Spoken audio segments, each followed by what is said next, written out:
Hey guys, welcome to History with Robin. If you didn't know already, we're going to be talking about the railroad, which you can see from the back of my backdrop. Thanks guys so much for joining me. Glad you guys, hi Lorna, nice to see you, and Alette, nice to see you too. Thanks for your compliment on my outfit and my hat. Yeah, this is quickly becoming one of my favorite hats. Hi guys, thanks for joining me. Okay, so we're gonna get started. Okay, so let me share my slideshow with you guys.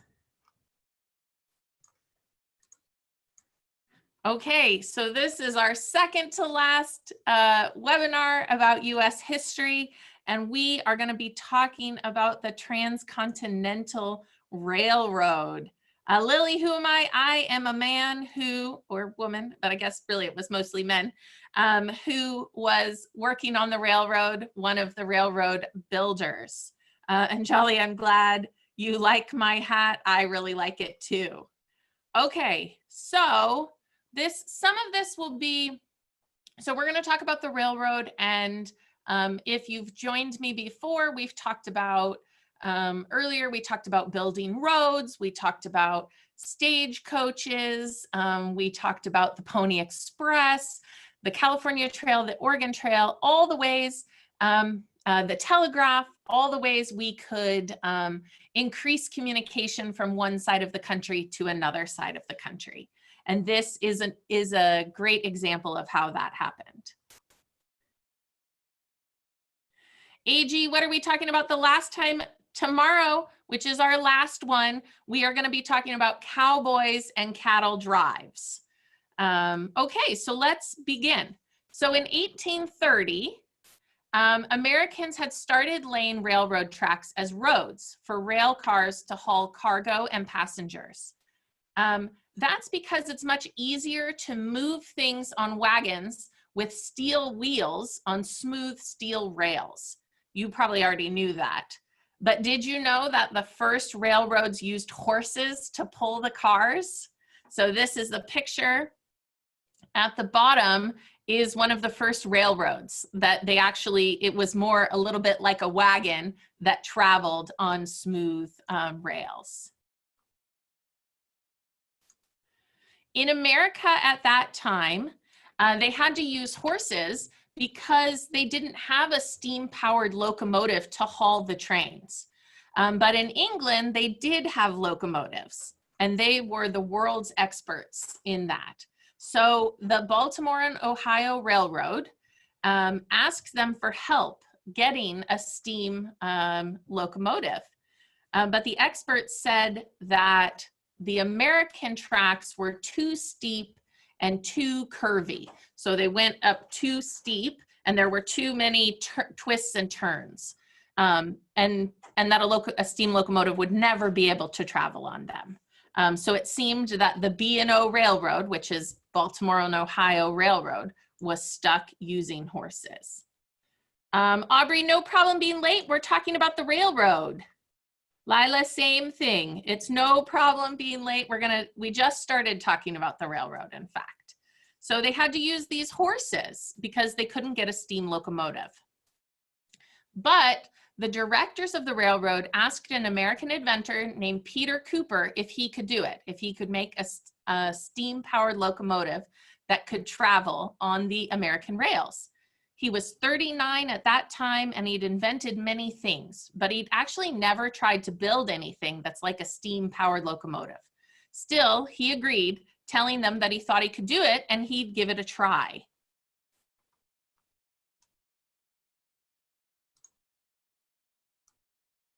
So Cooper went to his shop and he put together a locomotive they named Tom Thumb. Now, the reason that they named it Tom Thumb is because that was a man or a character who is like a little miniature guy, like a very short little man. And so if you can see from my picture, the locomotive that he built was just this short little guy. So that's why they named him Tom Thumb. On August 24th, 1830, he tested it by pulling a rail car with 12 people in it 7 miles.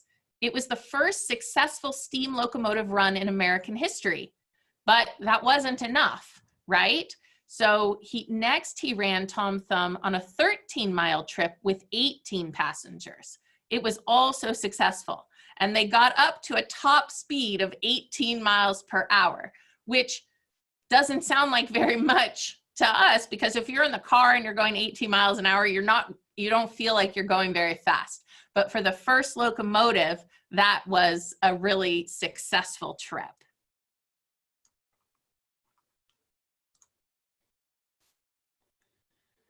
But, so that was successful, the first successful steam locomotive trip.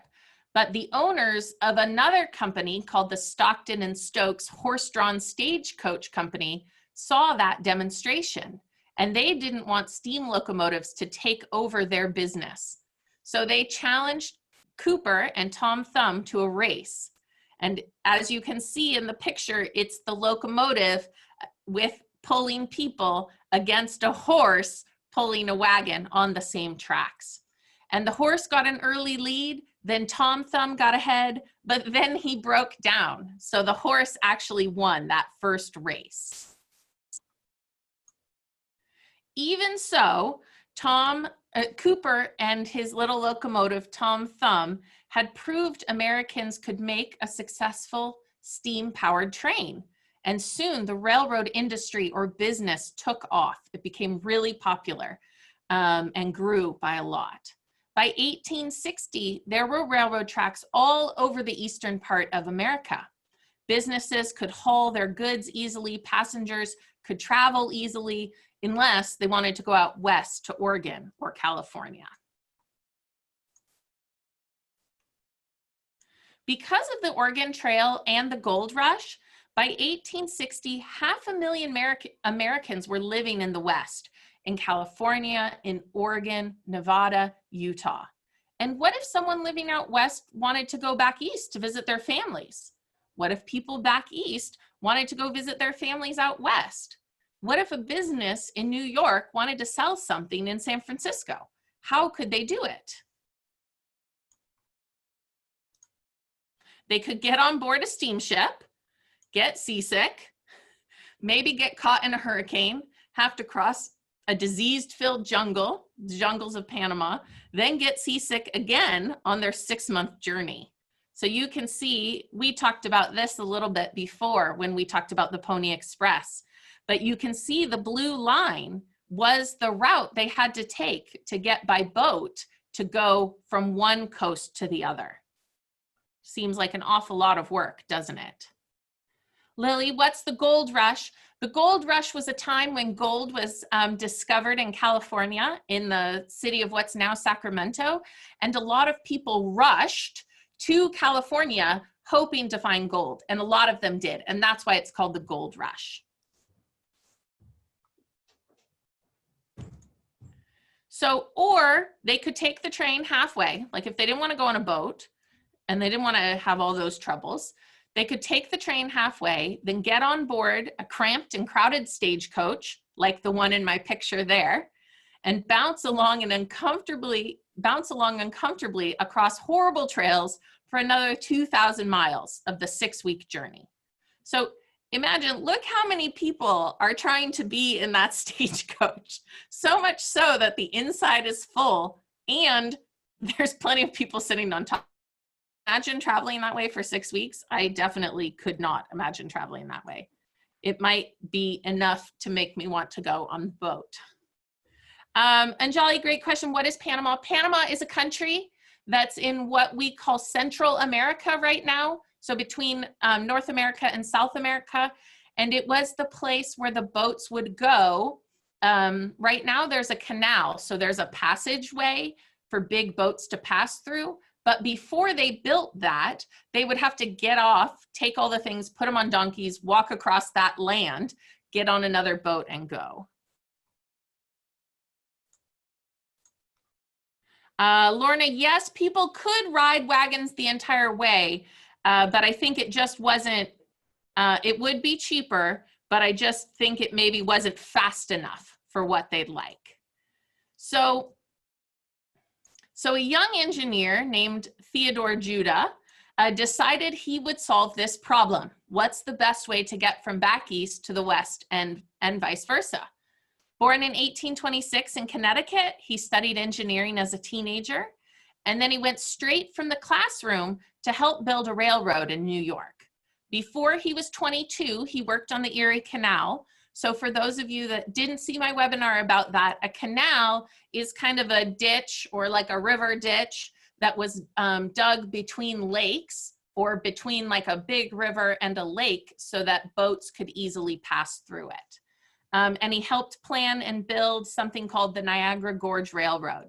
So when he was 23, he married his girlfriend. Her name was Anna Pierce. And when he traveled for work, they actually always went together and they worked together, which is very sweet. And this is a picture of Theodore Judah and his wife, Anna. When Judah was 27, he got a telegram from New York, from the New York governor, asking if he'd like to help build a railroad from Sacramento over the Sierra Nevada mountains to the gold mines on the other side.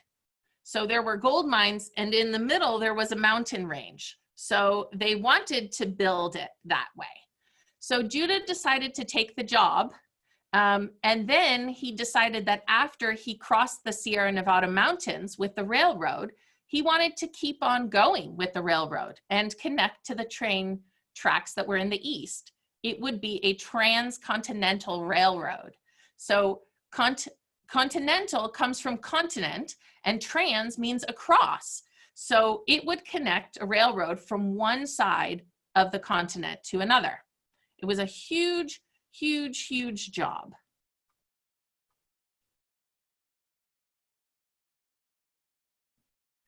Anik, where is the Erie Canal? It is by Lake Erie in New York.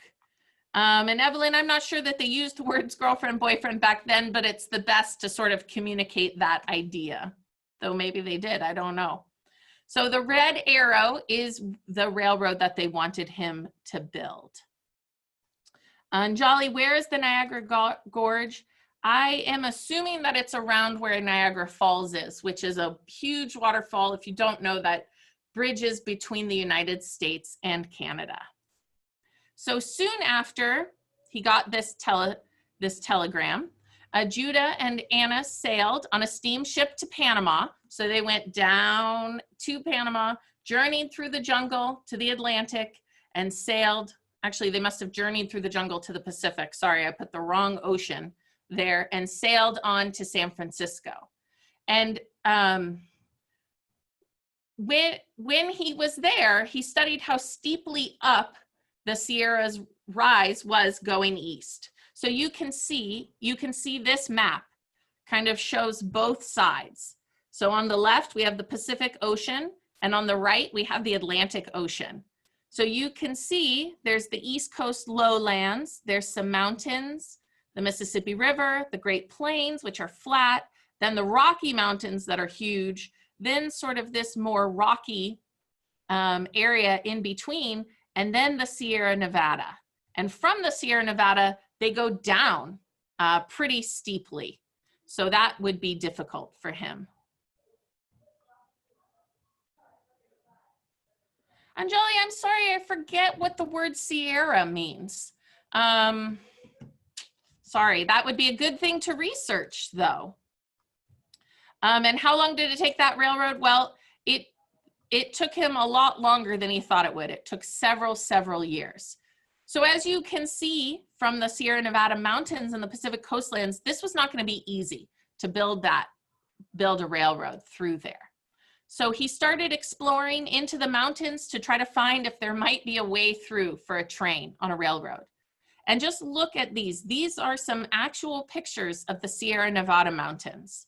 And this would have been his view as he worked on this problem of how to get the train through there. So can you imagine? I mean, how in the world was he going to get a train over those? They're definitely way too steep to go over. There's no way any train could do that. So that was his problem. Of course, earlier, John Fremont, the man who made the California Trail, which was the trail from the Midwest, what we call the Midwest now, to go to California, had found a way through the Sierra Nevadas when he made the California Trail. But it wasn't easy to take a wagon over that trail, and it was way too steep to get a train over. So you can see in this picture, these are some men that are going up into the Sierra Nevada mountains with a wagon, and they had to push it up. But Judah discovered a way, and he drew a plan to build a railroad over the Sierras. He began trying to get people to support his plan to build it, but they wouldn't. They actually called him Crazy Judah. So you can actually see why. Aubrey, good guess, a train bridge. That is a great guess. So he kept trying to get more and more people to support this idea, but it took him 4 years. And in 1861, he got 4 California businessmen to invest $7,000 to get the project started. They would each become part owner of a company called the Central Pacific Railroad. And they were hardware store owners, 2 hardware store owners, Collis Huntington and Mark Hopkins, and a grocery store and general store owner, Leland Stanford and Charles Crocker. And those are their pictures there to the right. So now that he had the funds and he had some men who were willing to invest, Judah and Anna got on a steamship and they went all the way down to Panama, crossed the jungles of Panama, and went all the way back up to Washington, D.C., where he talked to Congress in hopes of getting the support or backing of the government for this project. At that moment, when he was doing that, the Civil War was happening, and he was able to explain to Congress, the group that makes the laws, that it would be important to have a railroad to connect California to the rest of the Union. So he was trying to say, like, you need a railroad so we can get things to California and so California can be connected. So Congress agreed to support the construction of the Transcontinental Railroad. The federal government would give the Central Pacific a strip of land that was 200 feet wide along the track. This is kind of complicated, so you can look at my picture, okay? So they agreed, they say, okay, we're gonna give you a strip of land that's 200 feet wide along the track, and we're gonna give you different square miles of land, but we're not gonna line them all up. They're gonna be kind of in a checkerboard fashion. So if you guys look, what you can see is that all of the green land or all of the white land belongs to the railroad. So they alternated it. The other thing was that they would lend them $16,000 per mile of track for flat land and $32,000 per mile in hills and $48,000 per mile in the mountains. And they were going to loan them this money. And so they had 30 years, they had to pay it back. Isis, good question. Why did they do it that way? Part of the reason, I think, from other things I've studied and researched about this, was that the government knew that when the train was there, that more people would be moving west. And usually, as the West was more settled around the train, towns and cities grew up around where the train was. So they didn't necessarily want to give all that land to the railroad, because then the railroad would make a ton of money off of it. They'd be the only people who owned the land around the railroad. So what they did was, this was their compromise. And so it meant that the railroad owned land around the railroad company owned land around the railroad, but they didn't actually own all the land. And I think that was just part of the reason that they did that. So the route was going to be 1,912 miles long. And it would take way too long for just the Central Pacific Railroad Company to build it. So Congress also hired the Union Pacific Railroad to start in Iowa and build west. So the two companies would connect their tracks together somewhere in the middle. So they had one building this way. The Union Pacific started in Iowa and was moving towards California. And the Central Pacific started in California and was moving towards Iowa. And wherever they met in the middle, they'd like hook up their trails, their tracks somewhere in the middle. But because the more track they laid, the more land they got, and the more both companies tried to lay as much track as they could. They actually were racing towards each other, because if they laid their track on that land, they owned part of it. Nahalia, no problem. We're talking about the Transcontinental Railroad, or the railroad that was built across the United States. And right now we have two different railroad companies sort of racing towards each other and gonna meet in the middle. So Judah and Anna went back by steamship through Panama to Sacramento, and he was hailed or said to be a hero. No longer did they call him Crazy Judah. On January 8th, 1863, he began laying track, began putting down the railroad track. But his four partners in the Central Pacific Railroad actually betrayed him. They were trying in different ways to force him out of the company. And to try to stop this, Judah got on another steamship crossing Panama, to go to New York. And sadly, on the way while crossing Panama and before he reached 38, the brilliant engineer who had found the way over the mountains, he caught a disease called yellow fever, and he died. So that is very sad. So now Crocker, Stanford, Huntington, and Hopkins were running the Central Pacific Railroad themselves, and they were called the Big Four. They would be following the route designed by Judah. One of the Big Four, it was Crocker, who would take charge of the constructions. So he was the guy that oversaw all of the construction. Because of having to cross rivers and hills, moving east from Sacramento was so difficult that it took them 2 whole years just to reach the mountains. So to just go from Sacramento to the bottom of the Sierra Nevada mountains took them 2 years. And that wasn't even really the super hard part. What year is this? Let's see. It was in 1863 when they started laying that rail. Meanwhile, so that was the Central Pacific. That was the guys that were coming from Sacramento through the mountains and heading east. Meanwhile, back east, the Union Pacific was going no faster. It wasn't like they were making a ton of progress. By the end of 1865, they had only laid 40 miles of track. The Civil War had slowed them down because most of the men who were working, would have worked on the railroad were fighting the Civil War. Now that it was over, they could get more supplies and workers.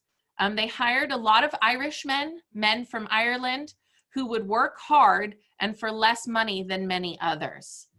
Sometimes the crews were attacked by Plains Native American Indians who didn't always like them crossing their land without permission, which makes total sense to me. Mackenzie and Denali, what happens when you get yellow fever? I actually don't know what happens when you get yellow fever. I know you can get it from mosquitoes, and I know that it kills you, but between getting bitten by a mosquito and having it kill you, I also know that it comes from a lot of standing water, like when water's not flowing. But that would be a great research project to do after this. Okay, let's see. I think I missed something on that page, guys. Oh, okay, good. So now we're going to switch back to the other guys. So those were the guys that were coming from the east to the west. Now back to the guys coming from west to east. Now Crocker, he's trying to tackle the Sierra Nevada mountains. He found that he was short of workers. And at that time, there were still gold miners looking for gold in California. And many of those gold miners had come from China to find gold. He decided to hire them. When someone criticized his decision, thinking that these men were too small and skinny, he said, "They built the Great Wall of China, didn't they?" They turned out to be very good workers.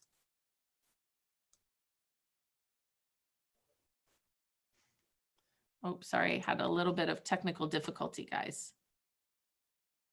You are right, Evelyn. Yellow fever is also called malaria. And Isis, your eyes turn yellow, and I think your skin does too. Yes, that sounds about right to me. So, oh, so sorry, guys. I clicked on the wrong box.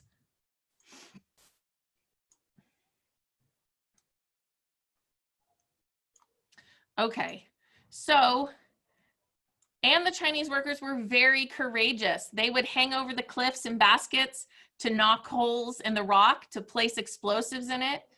And you can see a painting of them doing that. Imagine rock climbing, doing that before there was good rock climbing rope or equipment.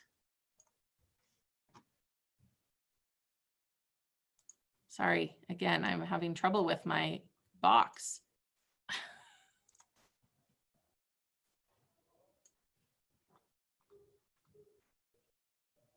AG, great question. Did many of them die? Yes, I think they did.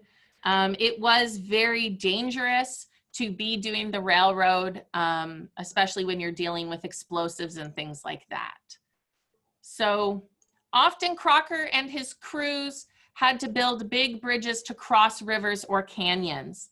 They had to first cut down the trees, and then they had to put logs together to make bridges solid enough to support a heavy train. And there you can see, that's an actual picture of one of those bridges. They also had to dig tunnels through the mountains, that's what that picture is there. The Sierras are made of a rock called granite, which is so hard that the pickaxes, the axes that they would use, like they're kind of pointed like that, to chip away the rock would actually bend when they tried to chip it. And the explosive that they were using, the black powder or like gunpowder explosive, did not very much. It just made the rock black.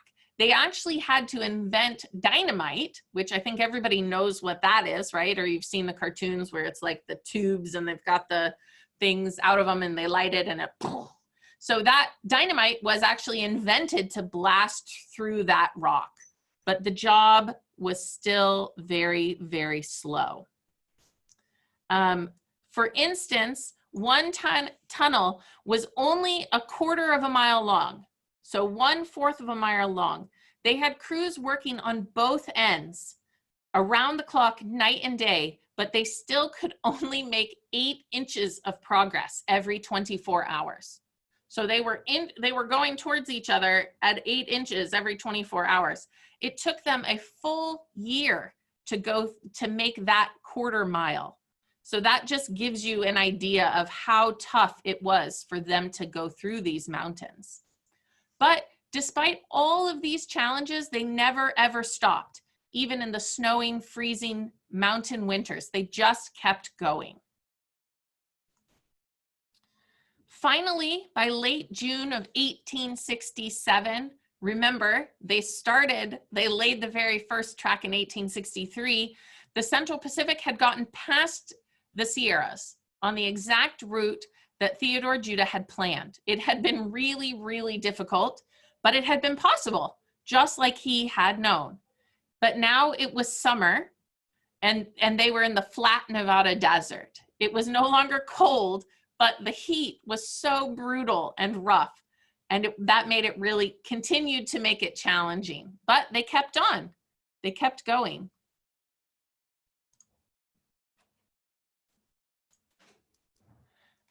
So about the time, so remember the Union Pacific is coming from the east. About the time that the Union Pacific had gotten past the Great Plains and over the Rocky Mountains, by the time the guys coming from the west had done that, the guys coming from the east had gone past the plains, over the Rocky Mountains, and down into the Utah desert. Besides Irishmen, they also hired some newly freed slaves, and they also turned out to be very good workers. And the Union Pacific crews and the Central Pacific crews coming towards each other were all working as fast as they could to lay the most track. The Union Pacific's record was laying 8 miles of track in one day, but the Central Pacific's record was even better. They could lay 10 miles of track in one day. And you can see that's the sign on the right that's celebrating that line, laying 10 miles of track in one day, and you can just see them doing that on the left. On May 10th, 1869, the two railroad companies' tracks connected in a place called Promontory Point in Utah. So they drove the final spike, because when they would put down the railroad tracks, they would use these big spikes, like these big, think of like a huge nail, to hook them together. So the final spike that they drove to hook the two tracks was made of gold, and it was into the railroad tie, and then it was done. So what you can see is on the left a painting of that moment where they joined them, and then on the right you can actually see a photo that they took there. And I'm thinking that the two men that are shaking hands in that picture, if you kind of look in the middle of that, the photograph picture, I think those are two of the owners of the different railroads.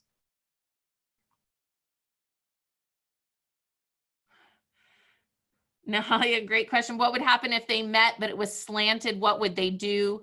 I think they both were sort of talking to each other because they wanted them to meet up to make it work. So they probably raised, one maybe would have raised a little bit and the other one would have lowered a little bit. Yes, Evelyn, it was replaced with an iron spike later because they didn't want to have the gold thing there, and iron would have lasted longer. What is a promontory? It's a place, it's like a lookout of a place where you can see something. So that's just that point where it matched. So the country was now connected. On September 6, 1869, the first passengers crossed America on the Transcontinental Railroad. The railroad had to be worked on and improved a bit to fix the problems with it. They were working so fast to lay all that track that there were some things that weren't quite perfect that had to be improved on. But soon the Transcontinental Express trains were making it across America in 84 hours. That's less than 4 days. So that is a huge improvement. And even though he didn't live to see it finished, Theodore Judah's dream had finally come true. The Big Four had become really wealthy from building the Transcontinental Railroad, but we know it couldn't have been done, and they never would have gotten over the impossibly steep Sierra Nevadas without the brilliant engineering of crazy Judah. Oh, and I have, okay, hold on one second. Who laid down the most? I'm not sure actually who laid down the most. I think it was the Central Pacific, but I'm not totally sure. Okay, so I just have a fun little video. Remember last time, you guys will be able to hear it, but it might be a little loud. So if you want to adjust your speakers, do so now, okay? Because you guys will be able to hear it and I will not be able to hear it. Hang on just a moment. Oh, sorry. Hi, I'm James coming in for tech support. This is my tech support person.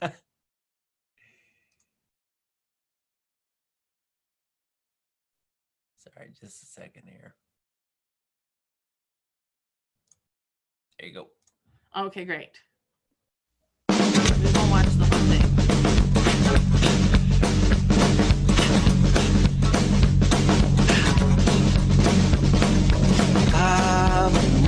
on the railroad all the live long day. I've been working on the railroad just to pass the time away. Can't you hear the whistle blowing? Rise up so early in the morning. Can't you? Okay, guys. Well, thank you very much for joining me. Sorry, just 1 second. I think I have.